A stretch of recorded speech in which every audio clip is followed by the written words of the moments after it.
Novel جو چلے تو جہاں سے گزر گئے، اگلی قسط۔ منصور بہت حیران تھا، آج برسوں بعد سارہ اسے پرانے حصے میں کیوں آئی ہے۔ کمرہ صاف بالکل چمک رہا تھا، اس کا مطلب منصور کی سمجھ میں آ رہا تھا۔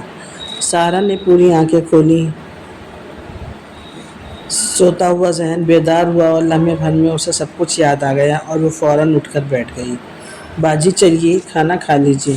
اور یہ آپ ادھر کیوں آ گئیں؟ میں تو سمجھ رہی تھی کہ آپ اپنے بیڈ روم میں ہی ہیں۔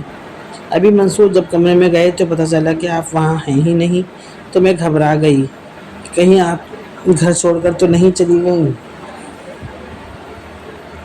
تب منصور نے آپ کو تلاش کرتے ہوئے ادھر آئے۔ اس کی میٹھی زبان کیا کہہ رہی تھی سارہ اچھی طرح سمجھ رہی تھی۔ روبی، یہ پورا گھر میرا صرف کہنے کو نہیں ہے بلکہ حقیقت میں میرا ہے۔ اس گھر کے تمام کاغذات میرے نام ہیں۔ میں اپنے گھر سے کہاں جاؤں گی؟ اس نے روبی کی آنکھوں میں آنکھیں ڈال کر کہا اور اڑ گئی۔ سارہ پلیز، یہ کیا پاگل پن ہے؟ تم ادھر کیوں چلی آئیں؟ وہ کمرہ صرف تمہارا ہے، یہ پورا گھر تمہارا ہے، تو پھر تم نے وہ کمرہ کیوں چھوڑا؟ چلو واپس اپنے کمرے میں۔ سارہ میری محبت پر شک مت کرو، میں تمہارے بغیر سانس بھی نہیں لے سکتا۔ منصور سارہ کے سامنے کھڑا پھر اپنی محبت کا یقین دلا رہا تھا۔ سارہ نے ایک نظر اس کی آنکھوں میں دیکھا اور اٹھ کر باتھ روم میں گھس گئی۔ چند لمحوں بعد جب وہ واپس آئی تو منصور کمرے سے جا چکا تھا، مگر روبی ابھی بھی موجود تھی۔ سارہ باجی، میں آپ کو لے کر ہی جاؤں گی، چلیے ساتھ میں کھانا کھاتے ہیں پلیز۔ منصور نے آپ کے بغیر دوپہر بھی ٹھیک سے کھانا نہیں کھایا۔ سارہ نے روبی کی آنکھوں میں دیکھا اور سوچا اس کا کیا قصور ہے؟ جب اپنا ہی سکہ کھوٹا نکلا تو سنسار کو کیا دوش دینا؟ میری توہین منصور نے کی ہے، میری محبت کا مذاق منصور نے اڑایا ہے، اور سب سے زیادہ جس چیز سے مجھے نفرت ہے وہ ہے جھوٹ اور دھوکہ، دونوں ہی منصور نے مجھے دیے ہیں۔ ہو سکتا ہے اس کی نیت میں اس کی زبان کی طرح صاف ہو، وہ واقعی میرے ساتھ اچھا سلوک کر کے رہنا چاہتی ہو، مگر میں اس غیر لڑکی کو کیوں اور کیا دوش دوں؟ یہ تو بالکل اجنبی اور غیر ہے۔ تم چلو، میں آتی ہوں۔ سارہ نے روبی کا خود سے ہاتھ چھڑایا اور اپنے بال سمیٹنے لگی جو کالی گھٹا کی طرح اس کی کمر پر پھیلے تھے۔ پھر اس نے خود کو بہت نارمل کیا اور کھانے کی ٹیبل پر آ گئی۔ منصور سر جھکائے بیٹھا تھا، اس کے سر میں درد ہو رہا تھا۔ سارہ نے ایک نظر میں پہچان لیا اور کیوں ہو رہا ہے یہ بھی سمجھ لیا۔ اسے سارہ سے ایسی امید ہرگز نہیں تھی، وہ تو اسے دور دور تک یہ نہیں سوچا تھا کہ سارہ وہ کمرہ چھوڑ دے گی۔ سارہ نے منصور کی برابر والی کرسی جس پر وہ برسوں سے بیٹھتی آ رہی تھی ایک نظر دیکھا اور سامنے والی کرسی پر بیٹھ گئی۔ منصور کی دوسری کرسی کی طرف روبی بیٹھ گئی۔ روبی نے کئی طرح کے سالن بنائے تھے، نئی نئی گرہستی جو تھی، منصور کو بھی تو خوش رکھنا تھا۔ اس نے کیا کھایا کچھ پتہ نہیں۔ ہاں البتہ روبی برابر اسے ڈونگے دے رہی تھی، مگر وہ چپ چاپ اپنی پلیٹ میں نکلے سالن کو پورا کرتی رہی اور پھر اٹھ کر جانے لگی۔ سارہ پلیز اپنے کمرے میں چلو۔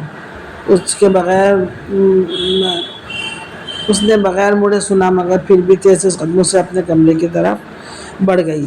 منصور کی لاکھ کوشش کے باوجود بھی سارہ دوبارہ اس کے قریب نہ جا سکی۔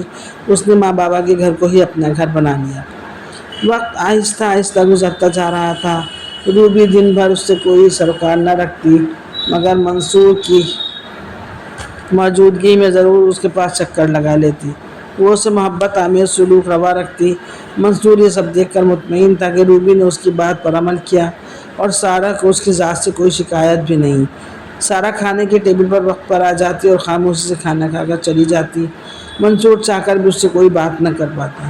روبی کو گھر آئے 2 مہینے گزر چکے تھے اور اس کی پریگننسی کو شاید 4 ماہ گزر چکے تھے۔ سارہ کو بھلے ہی منصور سے بے پناہ شکایتیں تھیں، اس کی بے وفائی پر بہت غصہ تھا، مگر روبی سے اسے کوئی شکایت ابھی تک نہیں تھی۔ اسے کہیں نہ کہیں یہ خوشی تھی کہ روبی اس گھر کو خوشیاں دینے والی ہے۔ ننھے سے بچے کے تصور نے اس کے اندر ممتا کے سمندر پھر سے مؤذن کر دیے اور سینے میں خود بخود کچھ ہمکنے لگا۔ بائیں بچے کو گود میں لینے کے لیے بے چین ہو جاتی۔ اس کا دل چاہتا کہ وہ گھڑی جلدی سے آ جائے جب منصور کی اولاد کو گلے لگا کر سکون حاصل کرے اور اپنے جذبے کو تسکین دے سکے۔ سالوں سے اس کے سینے میں مچل رہا ہے۔ گزرتا ہوا وقت اسے روبی کا عادی بناتا جا رہا تھا اور اب وہ بہت حد تک خود کو نارمل بھی کر چکی تھی۔ روبی اب اس سے کچھ اکثر چھوٹی موٹی باتیں ملاقاتیں ہونے لگی تھیں۔ اکثر منظور غزل اس کی زبان پر رہتا۔ ایک دن روبی نے اس کے لیے ایک گجرا لے کر آئی۔ سارا آپ ہی یہ گجرا آپ لگا لیجئے، رات منصور میرے لیے 2 گجرے لائے تھے، کہہ رہے تھے انہیں گجرے بہت پسند ہیں۔ میں نے رات ان کے کہنے پر ایک لگا لیا تھا، ایک آپ لگا لیجئے، آخر آپ بھی تو اس کی حقدار ہیں۔ روبی نے ہاتھ کا گجرا سارا کی طرف بڑھایا۔ نہیں روبی، مجھے گجرا پسند نہیں۔ سارا نے روبی کا گجرا بڑھا ہوا ہاتھ واپس کیا۔ اسے یاد تھا کہ منصور کا گجرا بہت پسند ہے اور اکثر اس کے لیے گھر لایا کرتا تھا۔ سارا انہیں بستر پر ضرور رکھا کرو، بھینی بھینی خوشبو مجھے بہت پسند ہے۔ بندے کا ذہن فریش ہو جاتا ہے۔ اسے اکثر وہی دبی وقت منصور کی اب باتیں یاد آنے لگیں اور منصور کے چھوٹے موٹے قصے سارا کے سامنے بیان کرنے لگی تھی۔ کبھی کہتی باجی رات منصور کہہ رہے تھے تم پر گلابی رنگ بہت اچھا لگتا ہے۔ کبھی کہتی منصور میری آج بہت تعریف کر رہے تھے کہ میں اپنے ہونے والے بچے کو دنیا میں لانے کے بعد تمہیں سونے کے کنگن دوں گا۔ منصور رات میرے لیے یہ سوٹ لائے، سارا باجی کیسا لگ رہا ہے؟ منصور کہہ رہے تھے میں تو مایوس ہو گیا تھا کہ میری کبھی اولاد بھی اس دنیا میں آنکھیں کھولے گی۔ شروع میں تو سارا نے اسے روبی کے سادہ مزاجی سمجھا، مگر رفتہ رفتہ اس کے سمجھ میں آ گیا کہ روبی اس پر اپنی برتری جتانا چاہتی ہے، اسے یہ احساس دلانا چاہتی ہے کہ وہ جو منصور کو نہ دے سکی وہ میں دینے والی ہوں۔ اور منصور میری چاہت میں اس قدر ڈوبے ہوئے ہیں کہ سارا نام کی کوئی عورت اس گھر میں ہے بھی یا نہیں وہ یہ بھول چکے ہیں۔ سارا جو 2 ماہ گزر جانے کے بعد آج بھی ہر رات سے سکتی اور ہر رات اس کا وجود منصور کو تلاش کرتا، ہر رات وہ منصور کی بے وفائی پر آنسو بہاتی، کبھی اٹھتی کبھی بیٹھتی، کبھی تکیوں کو اپنا ساتھی بنا کر آنسو بہاتی، کبھی ٹھنڈے پانی سے خود کو ٹھنڈا کرتی، مگر ایک بے قیدی ایک بے چینی اس کے اندر باہر تک پھیلی ہوئی تھی جو کم ہونے کا نام نہیں لے رہی تھی۔ وہ ہر رات اسے اپنا وہ بیٹ ضرور یاد آتا تھا جس کی ایک ایک شکن میں اس کی یاد سمائی ہوئی تھی۔ اس کا دل بے اختیار چاہتا تھا کہ وہ دوڑ کر اپنے کمرے میں چلی جائے اور اس بستر چادر سے لپٹ جائے، اس کھڑکی سے پٹ کو پکڑ کر چاند کو تکیے، سورج نکلنے سے پہلے اسے بند کر دے، منصور اس کے قریب ہو اور محبت کی اٹکھیلیاں ہوں، باتوں کی برسات ہو اور بھرم کا اور اعتبار کی چادر ہو جو اسے اپنے اوپر سے نیچے تک ڈھانک لے اور اپنا تن من سب کچھ اس کے حوالے کر دے۔ یہ محبت ہے ہی کتنی اذیت دینے والی چیز۔ محبت ہی ہمیں جینا سکھاتی ہے اور کبھی کبھی یہی ہمیں کمزور بنا دیتی ہے۔ ایک صبح ابھی سارا سو کر بھی نہیں اٹھی تھی کہ منصور اسے کمرے میں چلا آیا۔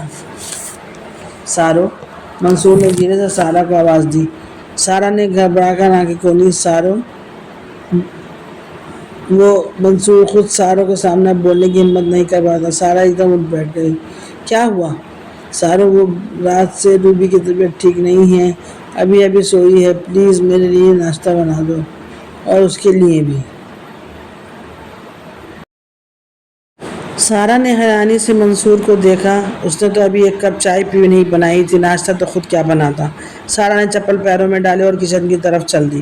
منصور سارا کو کچن کی طرف جاتا دیکھ کر واپس اپنے کمرے میں چلا گیا۔ آج بہت دنوں بعد سارا کچن میں آئی۔ اس نے اپنے خود کو گھر کی ذمہ داریوں سے بالکل الگ کر لیا تھا۔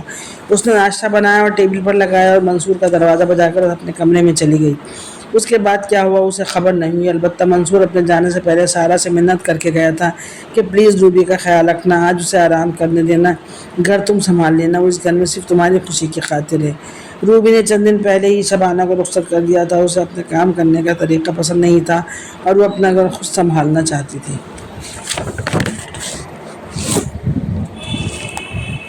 سارا نے نظریں اٹھا کے جس طرح منصور کو دیکھا، منصور ان نظروں کی تاب نہ لا سکا اور اٹھ گیا۔ سارا تھوڑی دیر بعد روبی کے کمرے میں گئی تو وہ بالکل ٹھیک ٹھاک تھی، آرام سے ٹی وی دیکھ رہی تھی اور ڈرائی فروٹ کا باسکٹ اس کے قریب ہی تھا۔ سارا کو دیکھ کر ذرا کسمکسا آئی، پھر نارمل ہو گئی۔ سارا باجی، آپ گھر کے سب کام سنبھال لیجیے گا، منصور مجھے منع کر کے گئے ہیں، بلکہ اپنی قسم دے کر گئے ہیں کہ میں بستر سے ایک لمحہ پیر بھی نہ نکالوں۔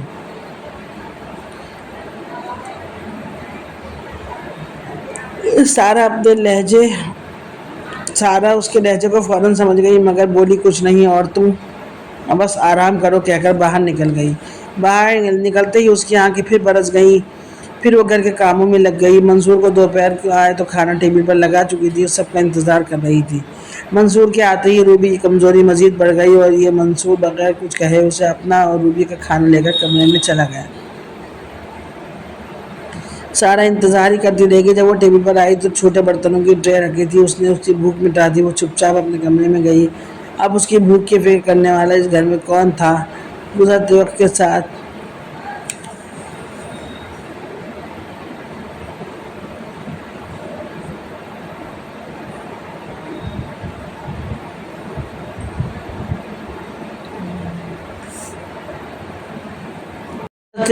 اسے روبی کی فطرت سمجھ میں آ رہی تھی مگر وہ کچھ کہہ نہیں سکتی تھی۔ اسے جتا کر اپنا حق لینا تو کبھی گوارا ہی نہ تھا۔